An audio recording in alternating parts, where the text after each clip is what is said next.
እግዚአብሔር መልካም ነው።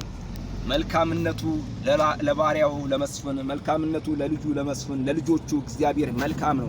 ዳዊት እግዚአብሔር መልካም እንደሆነ ይናገራል። የእግዚአብሔርን መልካምነት በምድረ በዳ፣ በሸለቆ፣ በተራራ ባገኘበት ሁሉ የእግዚአብሔርን መልካምነት፣ የእግዚአብሔርን ቸርነት፣ የእግዚአብሔርን በጎነት ያወራዋል። ምክንያቱም በዘመኑ መልካም ሆኖ አይቶታል። ከአንበሳና ከድብ ታድጎት፣ ከጠላት ታድጎት፣ ከሳኦል እጅ ታድጎት አይቶታልና አንበሳና ድብ በመጣ ጊዜ የአባቶቹን በጎች እንኳን በሚይዝበት ጊዜ ከመንጋጋው ላይ አስጥላቸው ነበር እያለ ለጎልያድ ይናገር ነበርና ከጎልያድም እጅ ከጎልያድም ጦር እግዚአብሔር አምላክ ስላዳነው እግዚአብሔር ዳዊት እንደዚህ ይለዋል። መዝሙረኛው ዳዊት መልካም ነው ይለዋልና እግዚአብሔር በዘመናት መልካም ነው።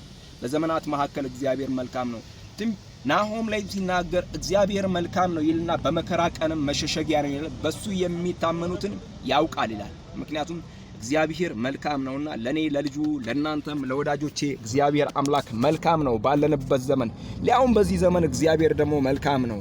የእግዚአብሔርን መልካምነት በምድረ በዳ እናወራዋለን። የእግዚአብሔርን መልካምነት በዋሻ በተራራ፣ የእግዚአብሔርን መልካምነት በደረስንበት ቦታ ሁሉ እናወራዋለን። ምክንያቱም ስናወራ ስንናገር የሚያምርብን በእኛ ነው። እድሜ ተቀጥሎልናል፣ ሰላም በስቶልናል፣ ጤንነት በስቶልናል፣ በህይወት አለን። እግዚአብሔር እድሜን ቀጥሎ በህይወት እያኖረን ነው። የእግዚአብሔርን ምህረት እያየን ነው።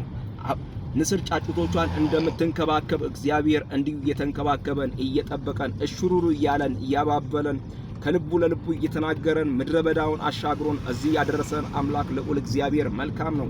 የእግዚአብሔርን መልካምነት አውሩ፣ አትከስሩም፣ ታተርፋላችሁ። የእግዚአብሔርን መልካምነት አውሩ፣ ትኖራላችሁ። እግዚአብሔር መልካም ነው። በመከራ ቀን መሸሸጊያ ነው። በርሱ የሚታመኑትን ያውቃል። አምላኬ እግዚአብሔር እንደ ባለ ጠግነቱ በክብር በክርስቶስ ኢየሱስ የሚያስፈልጋችሁን ሁሉ ይሙላባችሁ። ጌታ ለዘላለም ይባረክ።